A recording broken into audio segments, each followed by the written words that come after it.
여러분 반갑습니다. 네, 오미크론이 확산되고 있는 이런 시점이어서 건강 유의하시고 이렇게 신앙생활도 열심히 해주시면 감사하겠습니다. 유대인들은 성전이 있는 이 예루살렘을 전 세계의 중심 혹은 지구의 배꼽이다 이렇게 표현하고 있습니다. 그러면서 세계의 중심은 이스라엘, 그리고 이스라엘의 중심은 예루살렘, 예루살렘의 중심은 성전, 성전의 중심은 지성소, 그리고 지성소의 중심은 법궤, 그리고 그 법궤의 중심은 십계명이다. 유대인들이 이렇게 이야기하고 있습니다. 이런 표현들을 통해서 이 유대인들의 사고 속에 성전이 얼마나 절대적인 영향을 미치고 있는지를 우리는 잘 알 수가 있습니다. 하지만 공간복음서를 보면은 예수님이 성전 시위 사건을 일으키시는데요. 공간복음서에서는 예수님의 성전 사건을 언제 일으키시는 줄 아시죠? 예수님이 공생의 마지막 시점에 성전 시위 사건을 일으키시죠. 하지만 우리가 요한복음을 읽어보니까 또 묵상해 보면서 요한복음에서는 2장에서부터 벌써 성전 시위 사건을 설명하고 있습니다. 그래서 즉 요한은 이 성전 시위 사건을 굉장히 초반부에 위치시키고 있는 것을 우리는 알 수가 있습니다. 이 이유는 뭔가 하면 공간복음서에서는 예수님이 성전에서 시위한 이 사건이 결국은 십자가에서 죽는 사건의 빌미가 됩니다. 그래서 공간복음서 저자들은 예수님의 십자가 사건과 성전 시위 사건을 굉장히 밀접하게 연결시키고 있는 반면에 요한복음에서는 예수님이 십자가에 달려 돌아가시게 되는 결정적인 사건이 무엇인가 하면 죽은 나사로를 소생시키는 사건 때문에 예수님이 결정적으로 십자가에 달려 돌아가시게 됩니다. 그래서 요한은 이 예수님의 성전 시위 사건을 십자가 사건과는 좀 동떨어진 위치, 즉 초반부에 위치시켜서 설명을 하고 있는 것을 볼 수가 있습니다. 또 요한복음과 공간복음서에서 예수님이 성전 시위 사건을 일으켰을 때 그 했던 행동 중에서 좀 특이한 행동이 요한복음에만 기록되어 있습니다. 공간복음서에는 예수님이 했던 이런 행동을 기록하지 않는데요. 요한복음에서만 기록하고 있는 특이한 예수님의 행동, 그게 뭔가 하면 2장 15절에 보시면 양이나 소를 다 성전에서 내어 쫓으셨다라는 본문이 나옵니다. 예수님께서 성전에 가셔서 가장 먼저 하신 일이 뭔가 하면요, 제사용으로 사용되는 희생 짐승들을 다 쫓아내 버렸습니다. 돈 바꾸는 자, 비둘기 파는 자, 이런 묘사들은 공간복음서에서도 나오지만 희생 제사에 사용될 이 짐승을 쫓아내셨다라는 것은 유일하게 요한복음에서만 언급되고 있는 상황입니다. 요한의 관점은 희생 제사가 이제 더 이상 하나님의 진노를 억제할 수 없다는 것, 그래서 이제 희생 제사로 하나님의 진노를 푸는 일은 이제 그런 시대적 소명은 끝났다, 이것을 요한은 이미 우리에게 말해주고 있습니다. 사실 예배의 핵심이 성전 중심 시대 아닙니까, 이스라엘이. 그런데 이제 그런 예배의 핵심이 성전이 중심인 이 옛 시대가 끝이 나고 새로운 성전 시대가 도래할 것이다. 즉 이것을 예수님이 성전 될 것을 선포하신 것이고, 요한은 후에 예수님이 십자가에 달리신 이후에 비로소 예수님이 몸이 성전이라는 얘기는 바로 십자가 죽음을 통해서 이 일을 이루셨구나라는 것을 깨닫게 됩니다. 그래서 요한복음 2장 21절에 예수는 성전된 자기 육체를 가리켜 말씀하신 것이라 그렇게 말씀하고 있습니다. 성전이란 하나님과 그 백성들이 잔치하고 교제를 하는 그런 장소입니다. 혹자는 이 성전을 신혼방으로도 암시하고 있습니다. 신혼방. 얼마나 참 정겨운 방입니까? 그래서 제사라는 이 잔치를 통해서 하나님이 그 백성과 교제하는데요. 이 제사라는 것이 모두 다 죄를 지었을 때만 드리는 것만 있는 건 아닙니다. 하나님께 기뻐하고 감사하고 헌신한 일들, 특별히 화목제물 같은 경우는요, 죄와 무관하게 정말 하나님께 감사해서 드리는 제사고요. 이스라엘 백성들이 유일하게 제사를 통해서 고기를 먹을 수 있는 제사가 뭐냐면 화목제사입니다. 화목제사. 그래서 이 화목제사를 드리고 난 뒤에 남은 고기들은 반드시 하루 만에 그 일정 양을 다 소비를 해야 돼요. 그렇기 때문에 그 혼자서 그 많은 양을 소비할 수가 없습니다. 그래서 반드시 이웃과 나누어 먹는 그것이 바로 화목제물의 특징이에요. 그래서 제사라는 것은 잔치적인 의미도 굉장히 많이 포함되어 있습니다. 또한 범죄와 연관해서 잃어버린 교제가 회복이 되는 것, 그것이 바로 이 제사라는 그런 용도의 쓰임인데요. 그런데 하나님께서 이 이스라엘 백성과 하나님과의 관계를 훼손하고 방해하는 것이 죄인데, 이 죄를 하나님께서는 제물의 피로 덮음으로써 이제 하나님과의 교제를 회복하는 것이 제사의 참된 의미입니다. 그런데 이제 유대교의 예루살렘 성전은 이제 더 이상 그 기능을 할 수 없게 되었습니다. 왜냐하면 하나님께서는 불순종하는 이 유대인들의 타락한 성전 제사가 더 이상 수용하기가 어려운 상황이 되어버렸기 때문입니다. 사실 여러분, 우리 구약에서 하나님께 드리는 희생용 제물들이 우리의 죄를 해결하는 데 있어서 굉장히 불안하고 한계가 많은 것이 그 특징입니다. 자, 왜냐하면요, 내가 죄를 지었어요. 그래서 희생 제물이 죽습니다. 그런데 그 희생 제물이 죽을 때에 내가 주인의 죄를 대신해서 지금 죽는구나. 주인의 죄가 이렇게 악한 것이구나. 이것을 깨닫고 슬퍼하면서 진심으로 애통하면서 희생제물이 죽는 희생제물은 없습니다. 그렇죠? 동물들이 무슨 양심이 있고 가책이 있어서 그런 것들을 느끼면서 죽을까요? 그러니까 희생제물이 죄를 짊어지고 죽는다는 것 자체는 굉장히 불완전하고 한계가 많은 제사예요.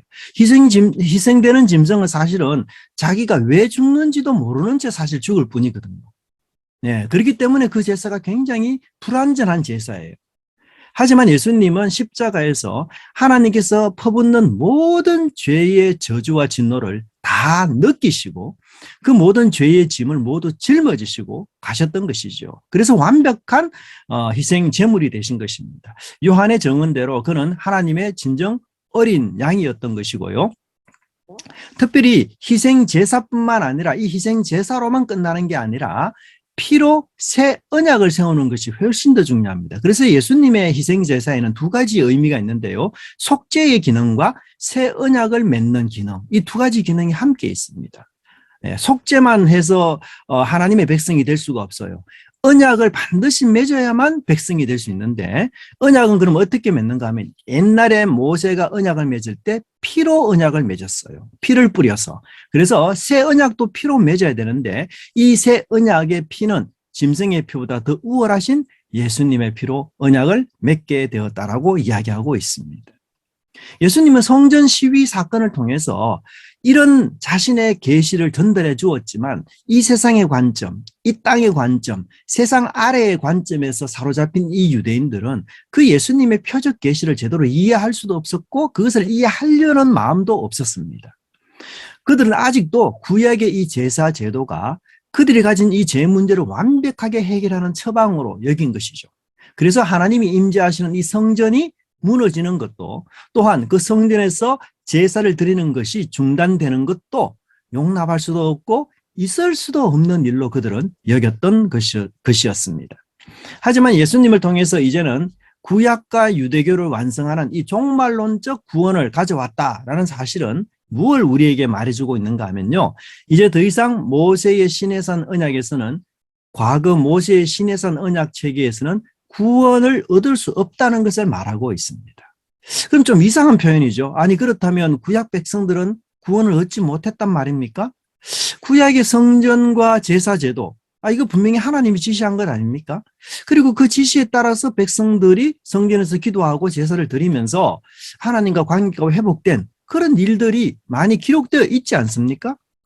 또한 구약에서 많은 믿음의 위인들이 성전에서 기도해서 응답을 받은 사실이고, 또 솔로몬도 성전 완공 이후에 성전을 향해 드리는 이 백성들의 기도를 하나님께서 좀 응답해 주십시오, 이렇게 요청하지 않았습니까? 그래서 이 구약 그 백성들의 신앙생활의 가장 핵심이 되는 성전과 제사 제도가 구원을 줄 수 없다는 말이 굉장히 좀 어렵고 난해할 수 있어요. 그렇지만 가장 본질적인 것은 구약 백성들의 구원은 하나님을 믿음으로써 이루어진 것이지, 성전에서 기도한다고 해서 또 성전에서 제사를 드린다고 해서 이루어진 것, 구원받는 것이 아닙니다. 하나님에 대한 믿음과 하나님에 대한 신뢰와 의지의 그 표현이 성전에서 기도하는 것으로, 그리고 하나님이 지시한 대로 죄사함을 받기 위해서 드리는 제사로 표현된 것뿐이지, 그것 자체가 하나님을 대치하거나 대신할 수 없다는 것을 잘 아셔야 됩니다.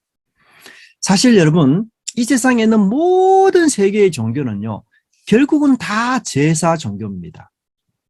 그것이 죽은 사람한테 드리는 제사이든, 천지 만물에 존재한다라고 믿는 신에게 드리는 제사이든, 제사를 드리지 않는 종교는요, 존재하지 않습니다. 예. 그래서 기독교 밖에 있는 이방인들, 믿지 않는 분들이 제사를 잘못 드리면 우리가 복을 받지 못한다, 이런 생각을 많이 갖고 있는 거죠. 뿐만 아니라 아즈텍인들은 인신 제사를 드리지 않으면 태양이 떠오르지 않는다라는 생각까지 한 그런 족속들이었습니다. 사실 불교도, 가까운 불교도 불의 제사 종교입니다. 여러분, 불교의 명상하는 자세 있죠. 그 명상 자세는요, 죽음의 자세입니다. 죽음의. 그래서 불교는요, 죽음과 밀접한 종교예요. 그래서 불교를 항상 처음에 불교가 태동되었을 때 불교의 사찰을 어디에 짓는가 하면요, 무덤 바로 옆에 지었습니다. 그만큼 죽음과 밀접한 게 불교의 제사입니다. 여러분, 우리가 소신공양, 분신공양 이런 말 많이 들어봤죠. 그것이 바로 외형적이고 급진적인 불의 제사입니다. 그래서 이 세상에 존재하는 모든 종교는 제사가 없는 종교는 없어요. 그런데 이상하게도 예수님의 복음이 선포되고 십자가의 죽음이 선포되는 것마다 어때요? 모든 제사가 다 사라집니다. 조상에게 드리던 제사이든, 짐승을 잡아 드리던 제사이든, 인신 제사이든, 모든 제사가 다 종식되는 것. 그것이 복음이 가진 능력이에요. 왜 그럴까요? 예수님의 십자가 죽음이 단번에 드린 영원한 제사가 되기 때문에 그런 것입니다. 그러므로 성전도 제사도 하나님을 대신할 수 없고 그 하나님을 대치할 수 없습니다. 유대인들은 열심히 성경을 상고하고 성경을 연구하지만 그 성경 자체가 영생을 주는 것이 아니라 성경을 가리키는 예수님께서 영생을 준다는 사실을 그들은 망각하고 말았던 것입니다.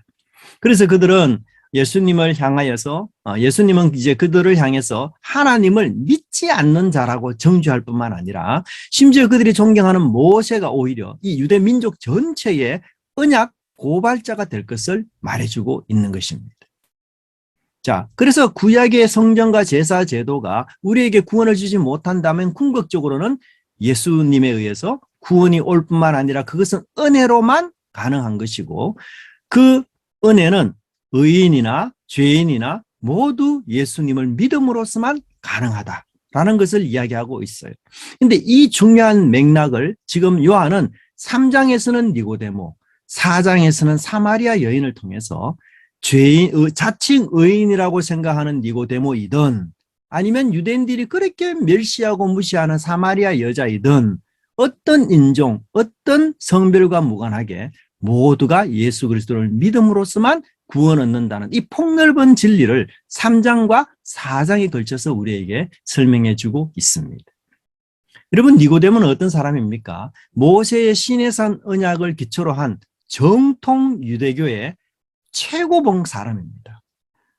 설명에 의하면 그런 바리새인이고요, 유대의 지도자, 상당히 지위가 높은 사람이고, 심지어 요한복음 7장을 보면요, 대제사장들과 바리새인들로 구성된 이 산헤드린 공회의 하나의 일원이었습니다. 오늘날로 보자면 아마 국회의원과 같은 아주 막강한 사람이죠. 니고데모는 유대인 중에서는 모든 것을 다 이룬 정말 VIP적인 인물이었습니다. 그런 종교적으로 의인이었고 정치 사회적으로도 굉장히 존경받는 그런 남부럽지 않는 도무지 모자람이나 부족함이 없는 그런 인물이었고 하나님이 아마도 구원한다면 이 사람은 분명히 구원받아야 된다라고 느낄 만큼 완벽한 사람이었습니다. 하지만 반대로 4장에 나오는 이 사마리아 여인은 어떻습니까? 유대인들이 가장 무시하고 천대하는 그것도 남자가 아닌 여자였습니다. 그녀에게는 교육의 기회가 주어지지 않았기 때문에 공부를 전혀 할 수가 없었고 심지어 뿐만 아니라 지금 현재의 삶 자체가 율법에서 어긋나는 그런 삶을 살고 있었던 것입니다. 하지만 어떤 사람이든 예수님을 믿음으로만 영생을 얻을 수 있고 구원을 얻을 수 있다는 것이 요한이 우리에게 강조하고 있는 내용입니다.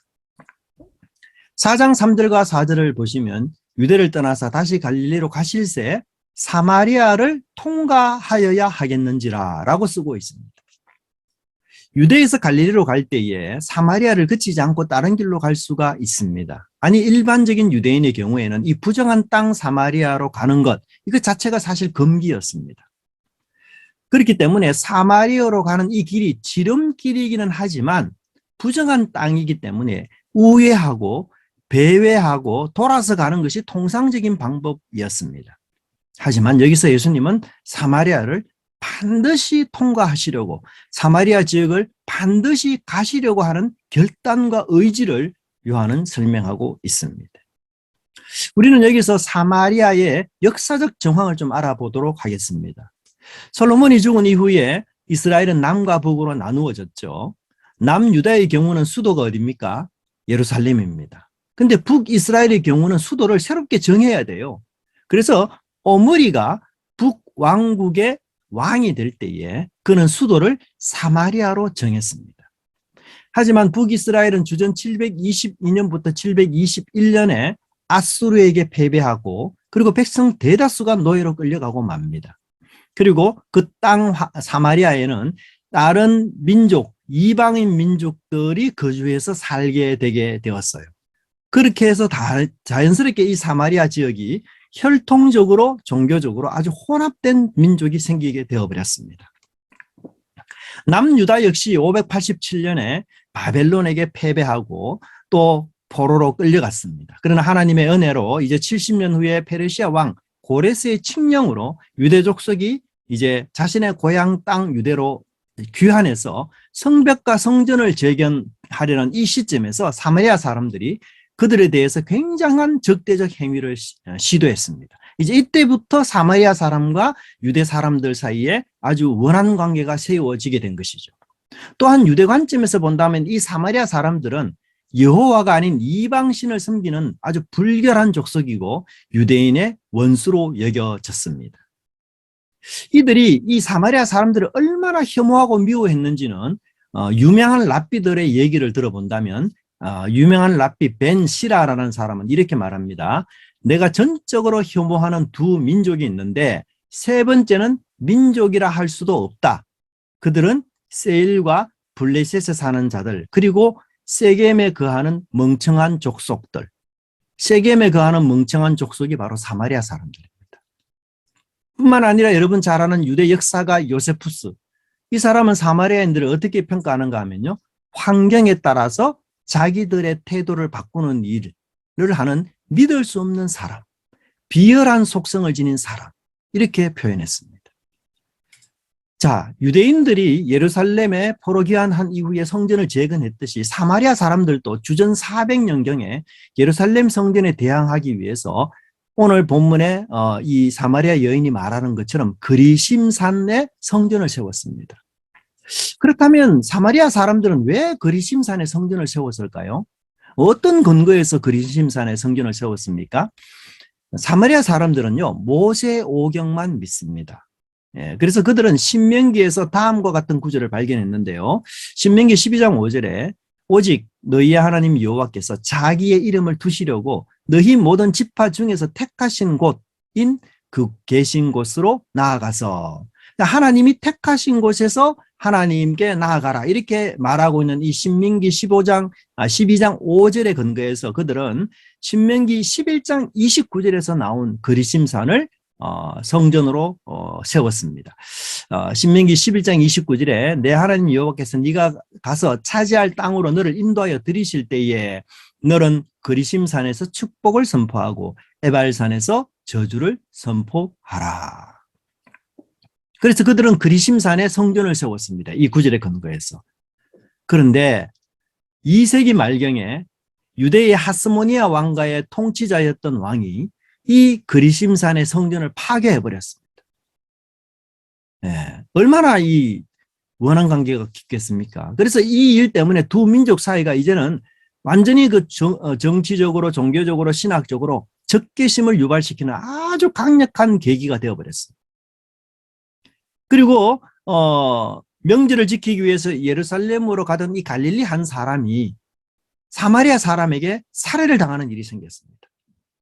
유대인들이 그에 대한 복수로 사마리아 사람들을 대학살하는 이런 끔찍한 일들이 이 두 민족 사이에 계속해서 벌어지고 있었던 것입니다.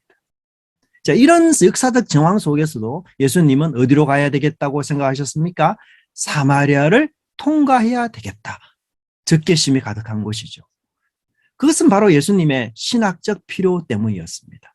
그곳에서 해야 할 일, 즉 하나님의 일이 그곳에서 해야 했기 때문인 거죠. 사마리아가 휘어져 추수하게 된 들판이었던 것입니다. 예수님이 이 땅에 오신 삶의 목적 자체가 나를 보내신 이의 뜻을 행하며 그의 일을 온전히 이루는 것이었습니다. 그래서 예수님은 환경이 아니라 그 민족적 정체성이 아니라 하나님의 소명과 하나님의 그 비전을 따라서 움직이는 분이었던 것이죠. 예수님은 분명히 유대 민족으로 태어났습니다.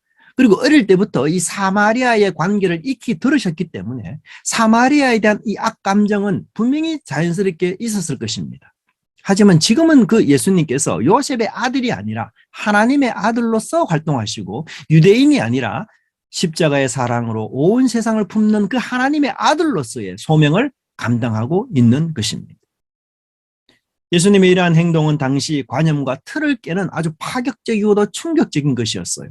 제자들뿐만 아니라 이 사마리아 여인까지도 놀라는 굉장히 충격적이고도 넘치며 과분한 그런 은혜였던 것입니다. 오늘 우리는 예수님의 제자로 자처합니다. 물론 그 이전에 우리는 나를 둘러싸는 환경에 의해서 그리고 나 자신을 규정해주는 많은 사람들에 의해서 내가 결정되기도 합니다. 저는 서씨 가문의 사람으로 경상도 출신입니다. 그 나의 환경, 그 나의 배경, 그리고 나를 나되게 해준 그 부모님, 그리고 가까운 친인척, 이런 분들이 분명히 존재합니다. 그러나 그럼에도 불구하고 예수님이 더 이상 요셉의 아들이 아니라 하나님의 아들이었던 것처럼 나 역시 또 저와 여러분 역시 하나님의 아들로서 또한 예수님의 제자로서 하나님이 주신 일을 감당하는 사람으로 세워져야 할 것입니다. 나를 힘들게 하고 나를 괴롭게 하는 정말 감정적으로 미운 사람 분명히 있습니다. 그렇지만 나는 오늘 하나님의 자녀로 살아가야 되는 그것이 나의 소명입니다. 나는 고향 친척과 또 교우들 관계 속에서 살아가면서 그 이해관계 속에서 좋은 사람도 있지만 참 내가 다가가기 힘든 사람도 분명히 있습니다. 사실 어떤 경우에는요, 그 사람이 죽을 때까지 그치지 않는 고통을 내게 주는 그런 사람들도 있어요. 네. 그런 인간관계 속에서 우리는 정말 예수님의 제자로 내가 부름받았다는 사실을 잊지 말아야 할 것입니다. 예수님 역시 민족성을 뒤로하고 남성, 여성, 성별의식을 뒤로하고 원한 관계, 적대와 원수 관계를 다 뒤로한 채 하나님의 일을 해야 하겠다라는 각오로 사마리아로 그는 돌진했던 것입니다. 그러한 사마리아로 돌진한다는 것, 그것이 내게는 무척 어려운 일일 수 있습니다. 그래서 우리는 쉽게 사마리아로 돌진하지 못하고 사마리아 근처를 계속 배회하고 미루면서 근처에서 안절부절하고 또 결정을 쉽게 내리지 못하는 경우가 있습니다. 또한 나의 이 선의, 나의 이 호의, 나의 은혜 베품, 이것이 상대가 어떻게 받아들일지 그 결과를 예측하기가 어려워서 우리는 쉽게 사마리아로 가지 못하는 경우도 있습니다. 하지만 오늘 본문에서 주님이 그것이 분명히 하나님이 기뻐하는 일이라 한다면 그 기회를 더 이상 미루지 마시고 또 하나님의 일을 할 수 있는 그 기회를 붙잡는 그런 은혜가 있기를 바랍니다. 5절과 6절에서 요한은 야곱의 우물에 대한 이야기를 합니다. 사실 1장 51절에서 이미 예수님은 야곱보다 훨씬 큰 분이라는 것을 스스로 우리에게 말씀하셨고, 이제 4장 12절에서 당신은 야곱보다 큽니까? 이렇게 질문을 합니다. 이 여인은 아직도 예수님이 누군지를 잘 몰랐던 것이죠. 그런데 여기 상황이나 정황 자체가 참 놀랍습니다. 왜냐하면 창세기에서 아주 중요한 사건들이 대부분 우물가에서 일어나기 때문이죠. 남자와 여자 그리고 우물, 이 세 가지 주제는 이 족장의 역사 속에서 빠지지 않는 그런 주제입니다. 여러분, 아브라함의 종이 이삭의 아내를 만난 곳이 어디입니까? 우물입니다. 또 야곱이 밧단 아람에 도착해서 장차 자기의 아내가 될 라헬을 만난 곳 어디입니까? 우물입니다. 애굽에서 도망 나온 모세 역시 어디에서 자기 아내가 될 십보라를 만나게 됩니까? 역시 우물입니다. 그래서 이 모든 모습들이 우물에서 지금 남자와 여자 그리고 동물이 등장하는 이 모습은 우리를 어디로 인도하는가 하면 에덴 동산으로 우리를 이끌어주고 있습니다. 바로 이 족장들은 새로운 아담이고 새로운 하와라는 것. 그래서 이 새로운 아담과 새로운 하와가 앞으로 하나님이 주어주신 그 창조 명령, 생육하고 번성하는 것을 통해서 정복할 것이고, 그리고 아담과 하와가 잃어버렸던 그 상실한 낙원을 이제 하나님의 명령을 따라서 새롭게 회복시켜주는 존재가 되는 것, 그것을 암시해주고 말해주고 있습니다. 특별히 오늘 본문에서 예수님이 우물에서 이 사마리아 여인을 만나서 다른 주제가 아닌 결혼이라는 주제에 대해서 말하는 이 장면도 예수님이 역시 마지막 아담이면서 동시에 사마리아와 이방인들을 이제 에덴 동산으로 초대해서 생명의 물을 제공하는 새로운 야곱과 새로운 모세로 묘사하고 있는 것입니다. 예수님은 구약의 모든 족장들 그리고 그 위대한 지도자 모세를 능가하며 그들의 사명을 완전하게 성취하실 하나님의 아들로 우리에게 소개해주고 있습니다. 그분의 십자가가 결국은 우리를 에덴으로 인도하며 그분의 그 영광 받으심이 우리를 하나님의 영광 앞으로 인도한다라고 기록하고 있습니다. 사실 인류는, 성경은 누가 우리를 에덴으로, 누가 우리를 이 복락원으로 인도할지를 계속해 와서 기다렸습니다. 과학도, 경제도, 문명의 발전도 우리의 궁극적 에덴이 아니었습니다. 죄로 말미암아 이 손상된 인간에게 발전, 발명, 발달, 이것은 한편 선이기도 했지만 또 한편 악이기도 했습니다. 타락한 인간이라는 이 본질에 대한 변화 그리고 새 마음이 없이는 그 어느 곳도 에덴이 될 수 없었던 것입니다. 예수님의 이 십자가는 인간의 근본적이고 아주 본질적인 문제가 무엇인지를 밝혀주고 있습니다. 그것은 부패하고 타락한 마음, 그것을 고발하고 있습니다. 그리고 그 마음의 온전한 변화, 그리고 새로운 변화가 없이는 새로운 환경, 새로운 시대는 결코 존재하지 않을 것이라고 이야기하고 있습니다. 여러분, 우리의 마음은 새로운 변화로부터 시작되고 있습니다. 우리 가정의 새로운 변화, 우리 직장의 새로운 변화를 주고 싶다면 먼저 내 마음에 새로운 변화부터 시작이 되어야 될 것입니다.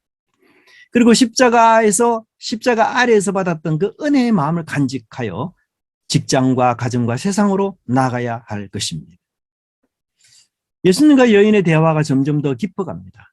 예수님은 이 여인에게 영생하도록 솟는 샘물을 말씀하셨습니다. 다시는 목마르지 않는 물이죠. 영원히 목마르지 않을 물을 말씀하셨습니다. 그때 여인은 그 물을 달라 그렇게 하셨습니다. 그러자 예수님은 가서 내 남편을 불러오라. 너무 생뚱맞은 질문을 던졌습니다. 예수님은 왜 이 여인과의 대화에서 아무 상관없는 주제를 말씀하셨을까? 도대체 생수와 이 여인의 결혼 이야기가 무슨 관계가 있을까? 그러자 이 여인은 감출 수도 있는 자신의 부끄러운 과거를 솔직하게 고백합니다. 여자가 대답하여 이르되 나는 남편이 없나이다. 예수께서 이르시되 네가 남편이 없다 하는 말이 옳도다. 너에게 남편 5이 있었고 지금 있는 자도 내 남편이 아니니 내 말이 참되도다. 유대교의 정황에 따르면 3번 이상 혼인하는 것, 법적으로 허용될 수 있는 일입니다. 하지만 랍비는 이것을 인정하지 않고요. 또 신앙이 있는 일반 사람들도 이런 식의 결혼을 인정하지 않았습니다.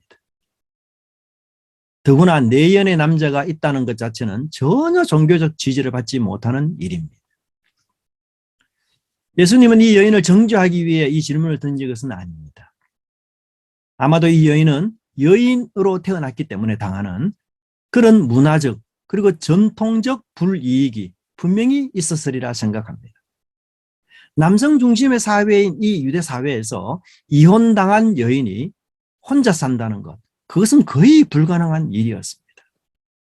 당시 여성들이 할 수 있는 생계 알바는 고작해서 이삭 줍기 정도뿐이었던 것이죠. 그러므로 이 이혼당한 가난한 여인의 길은 운명처럼 정해져 있었던 것입니다. 한때 그녀는 사랑을 위해서 살았으나 이제 그녀는 살기 위해서 사랑을 팔아야 하는 상황에 처했습니다. 그냥 죽을 수는 없고 살아야만 했기에 살 수 있는 방법을 찾다 보니 어느덧 율법과는 거리 먼 삶을 살게 되었고 이제는 도덕적 비난을 받으면서까지 살게 되었습니다. 사실 그녀를 이 세상에 필요한 존재, 사랑받는 존재, 그리고 존경받고 고귀한 존재로 태어나게 하신 분은 바로 하나님이셨습니다. 하지만 이제 그녀의 인생은 더 이상 존경받거나 사랑받는 고귀한 존재가 아니라 살기 위해서 사랑을 팔고 살기 위해서 몸부림을 쳐야 하고 살기 위해서 원치 않는 결혼을 해야 하고 살기 위해서 사랑을 구걸해야 되는 존재로 전락하고 말았습니다. 아마도 여성으로 태어난 분들 중에서 이런 남성 중심적인 이 세상에서 왜 내가 여성으로 태어났을까? 그런 한스러운 질문을 던져보지 않는 사람은 거의 없으리라 생각이 듭니다. 어떤 의미에서 이 여성들은 시대의 피해자요, 남성의 피해자일 수도 있다는 생각을 하게 됩니다. 이 사마리아 여인에게는 궁극적으로 아무런 꿈도 소망도 없습니다. 그녀는 생명이 붙어 있기에 살 뿐입니다. 육신의 필요가 있기에 살 뿐입니다. 그녀에게 친구도 이웃도 친척도 있었을 것이지만 율법적으로 부정해진 이 여인, 종교적 사회적으로 비천한 신분의 이 여인에게는 마음을 주고받을 주위 인물이 거의 없었을 것입니다. 정말 이 여인은 진정으로 외롭고 고달프며 목마른 인생을 살았습니다. 그녀는 사랑에 굶주렸고 인정과 존경에 목말라 했으며 영혼에 대한 갈증으로 가득 차 있었던 것입니다. 정오의 시간에 홀로 물 길러 오는 것은 수치스러운 자신의 모습을 반영하는 행위였습니다.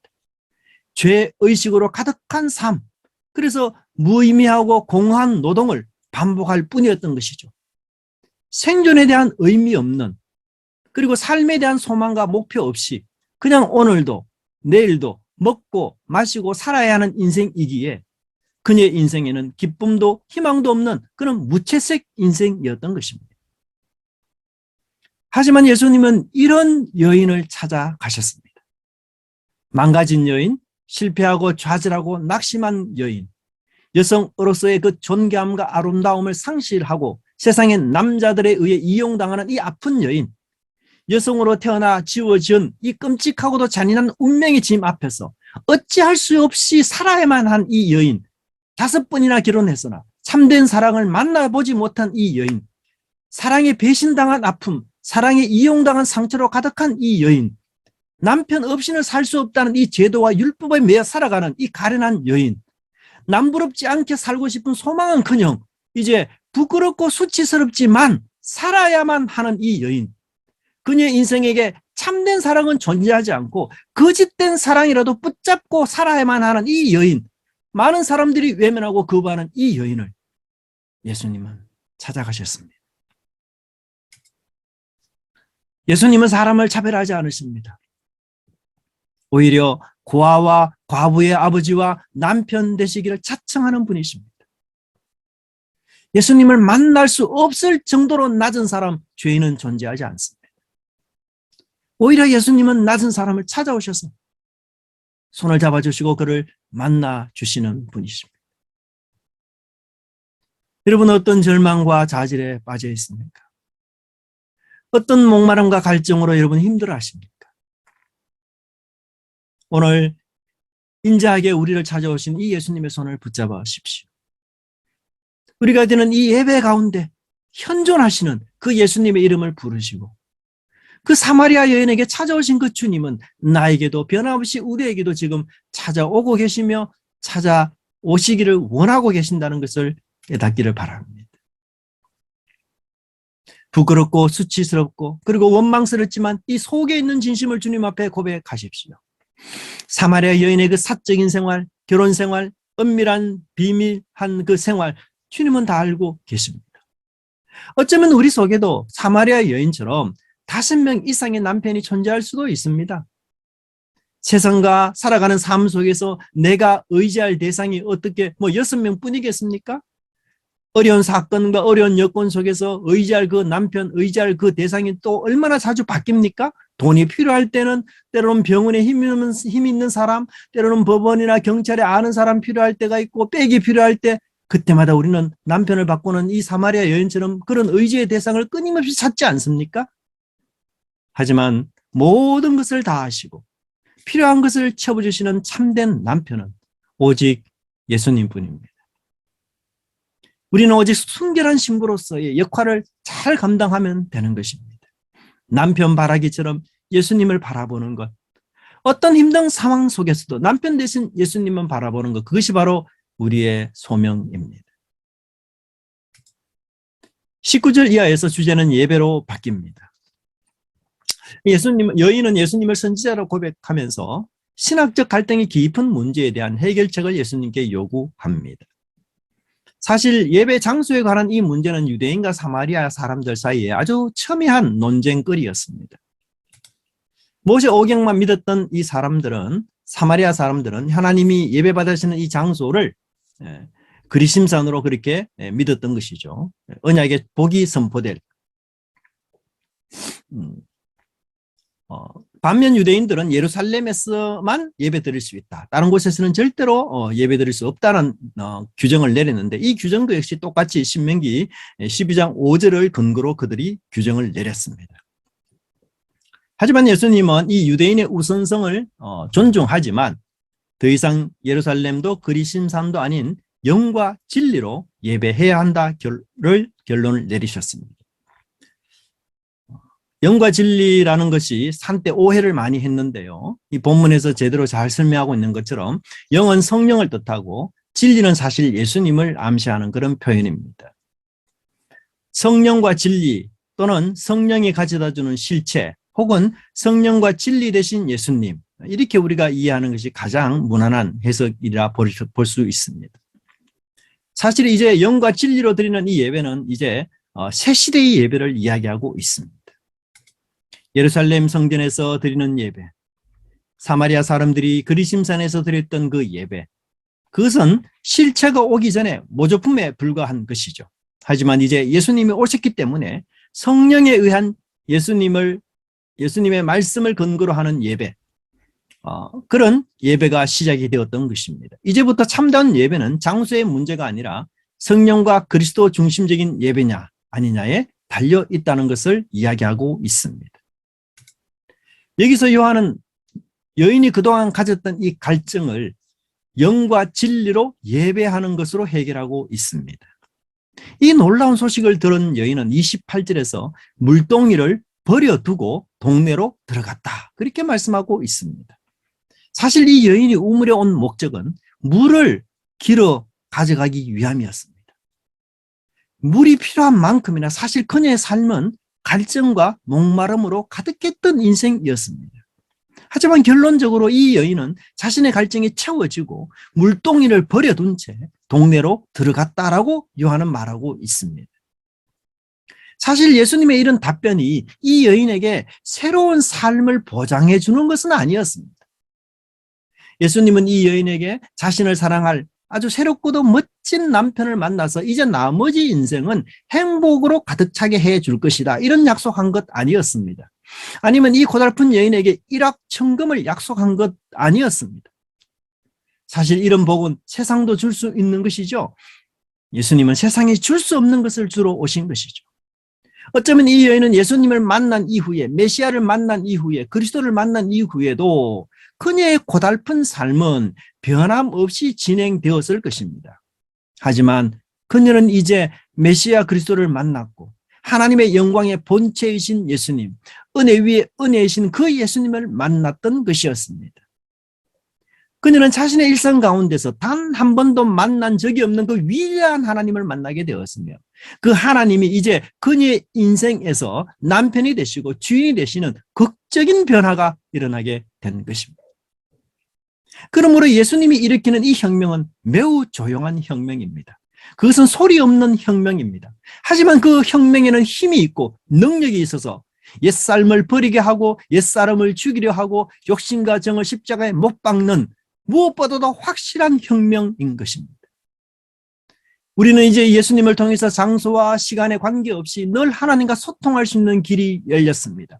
언제 어디서든지 성령과 진리, 성령과 말씀으로 하나님을 예배하며 하나님을 찾으며 하나님을 의지할 수 있는 길이 열렸던 것입니다. 이 길은 곧 다시는 목마르지 않고 영원히 목마르지 않는 샘물이라고 요한은 우리에게 소개하고 있습니다. 갈증은 우리의 욕망의 표현입니다.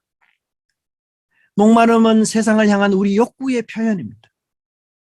하지만 그 욕구는 채워도 만족함이 없습니다. 그 욕구는 가져도 다함이 없습니다. 결코 멈추는 법이 없습니다. 그 욕구는 계속해서 진행형입니다. 계속해서 더하기 인생입니다. 할 수만 있다면 곱하기도 하려는 인생입니다. 결국 그 욕망의 희생자가 되고 그 욕망의 포로자가 되어 갈증으로 마감하는 인생이 되고 마는 것입니다. 하지만 영생하도록 솟는 샘물은 그런 것이 아닙니다. 내가 가지려고 한다고 해서 그것을 가질 수 있는 것이 아니라 오직 주님께서 당신의 백성들에게 선물로 주시는 것입니다. 그리하여 세상의 갈증을 잠재우도록 더하기와 곱하기에 배고픈 인생이 이제는 나누기의 인생이 되도록 만들어주시는 것, 그것이 바로 주님이 주시는 영생의 샘물인 것입니다. 믿음의 교회 성도 여러분, 우리에게는 이런 것도 없고 저런 것도 없고 없는 그런 삶, 그런 인생일 수 있습니다. 부족하고 부족한 인생이고 모자라고 모자란 인생일 수 있습니다. 하지만 여러분, 저와 여러분에게 무엇이 있습니까? 영생하도록 솟는 샘물이 있습니다. 날마다 어떤 곳에서든지 성령께서 함께 하시고 진리의 말씀으로 예수님과 교제할 수 있는 길이 열렸습니다. 한마디로 하늘 길이 열린 것이죠. 하늘과 땅이 이제 예수님으로 연결된 것입니다. 이제 우리는 하늘 백성으로서 이 땅을 살아가게 되는 것입니다. 세상에 사는 사람과 달리 우리는 삶의 목적과 수단이 바뀌고 변한 사람들입니다. 나를 위한 삶이 이웃을 위한 삶으로, 나를 위한 삶이 그 하나님의 영광을 위한 삶으로. 그래서 하늘 백성은 궁극적으로 이 땅의 것에 목말라 하지 않습니다. 이 땅의 것에 갈증하지 않습니다. 이것이 하늘 백성의 특징입니다. 영생하도록 솟는 샘물이 있는 이 하늘 백성은 이제 하늘 사명을 따라 살아야 하는 것입니다. 우리는 그 하늘 사명에 목말라하고 애통해하고 갈증을 느껴야 하는 것입니다. 여러분, 오늘 우리가 현실적으로 어려운 삶을 살지만 정말 주님이 우리에게 무엇을 주셨는지, 그것이 얼마나 귀하고 고귀한 것인지, 그것이 얼마나 값진 것인지를 깨닫고 매일 이 세상의 갈증과 목마름부터 해방받고 주님의 소명을 따라 살아가는 저와 여러분의 삶이 되기를 간절히 바랍니다. 기도하겠습니다. 하나님 감사합니다. 갈증나고 목마른 인생길입니다. 채워도 더 채우고 싶고, 그래서 더 하고 싶고 곱하여서 살아가고 싶은 것이 우리의 인생이 아닙니까? 어떤 의미에서 사마리아 여인이 곧 우리의 모습인 것 같습니다. 하나님, 저의 이런 갈증과 목마른 인생 가운데 주님, 그것을 해결할 수 있는 참된 영생의 샘물로 우리에게 오셔서 하나님을 영과 진리로 예배함으로써 그 갈증을 채우게 하시고 그 목마름을 채우게 하시고 이제는 하늘 사명을 향한 갈증으로 저희들을 변화시켜 주시니 진정으로 감사함을 드립니다. 주님이 주시는 조용하고도 확실한 이 혁명 속에서 우리가 받은 것을 곰곰이 깊이 생각하며 하늘 사명을 따라 살아가는 하늘 백성의 은혜가 늘 넘치도록 주께서 함께 하시고 인도하여 주시옵소서. 우리 믿음의 교회 성도들 가운데 여러 삶으로 삶에 인한 고난으로 힘들어하고 힘겨워하는 많은 지체들이 있습니다. 주님 함께 해주시고 은혜 베풀어 주시고 오늘 주신 이 생명의 샘물로 풍성한 은혜가 있도록 주님께서 이끌어 주시고 인도하여 주시옵소서. 고아와 같은 삶, 남편이 없는 과부와 같은 우리의 인생길에 주님 친히 아버지 되시고 주님 친히 남편 되겠다고 약속하셨사오니 하나님 그 남편 되시고 아버지 되신 하나님만을 저희들이 마음속에 사모하며 바라보며 그 하나님과 교통하는 또 교제하는 저희들의 삶이 될 수 있도록 하나님 함께해 주시옵소서. 모든 영광 주께 돌려고 감사드리고 예수님 이름으로 기도드리옵나이다. 아멘.